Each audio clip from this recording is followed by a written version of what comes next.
Hi, I'm Henny, Mitutoyo's Data Management and MeasurLink Sales Engineer. Today we'll be talking about MeasurLink 9's Collection Scheduler.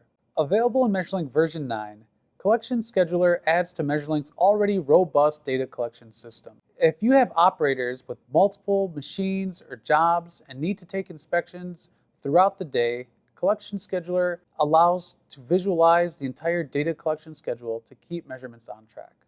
Let's take a look at how Collection Scheduler works in conjunction with real-time. Here is the Collection Scheduler module screen.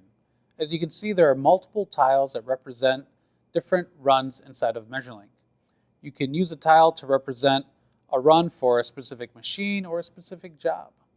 Notice how we have red tiles, yellow tiles, and gray tiles. Gray tiles mean no measurement is necessary at that time. Yellow means that we're in the warning and that we should be taking a measurement sometime soon. And red means that measurements are due now. If a measurement is not taken during the red tile timer period, the schedule will end up failing and an optional alert can be sent to a manager or supervisor to indicate that a schedule was missed.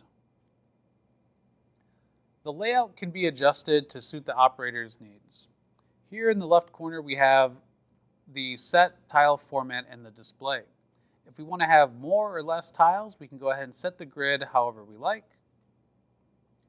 Next, we can set the font size, so we can change the size of the timer as well as the items within the tile. We can sort the tiles based on when the collections are due, by station, run, routine, or part. In addition, we can set which items we want to be displayed. The run name, the routine name, the part name, the collection due, or the station. When a layout is configured how you like it, you can save that layout to the station or to global. When the collection is due, the operator simply needs to just double-click on the tile that they're interested in taking a measurement for. It'll automatically launch real-time for them to be able to take the measurement. So here I have a 4-inch bus I need to take an inspection at. I'll go ahead and use the keyboard entry field here, or I can use electronic data collection and send the data in with the push of a button. So here I'll do 4.001, hit enter. The data gets logged. Once I'm done taking my measurements for this part, I can go ahead and hit suspend and will automatically launch me back into Collection Scheduler. To set up a schedule, we can go into Modules and Support Center, and we can select either a folder or a routine to run a schedule. If we do it at the folder level, we'll be able to have schedules applied to every routine created within that folder. Here I'll go ahead and select just an individual routine, go to the Schedule tab inside the Properties window, and select the Collection Schedule tab within that. I'll want to go ahead and make this active. And now I can set the time between collection, the warning, and the collection time. So if I want to take one inspection every hour, I'll set my time between collection at 1 hour.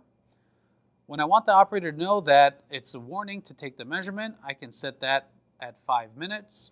And when I want the collection schedule bar to go red, I'll select the collection time to be at 2 minutes.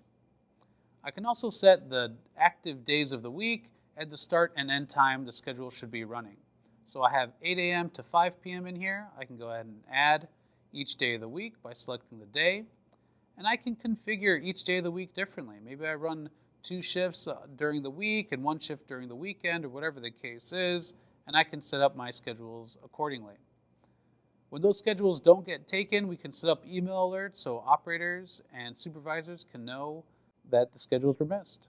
For more information on how Collection Scheduler can help keep your measurements on track, please contact your local Mitutoyo rep or authorized Mitutoyo dealer.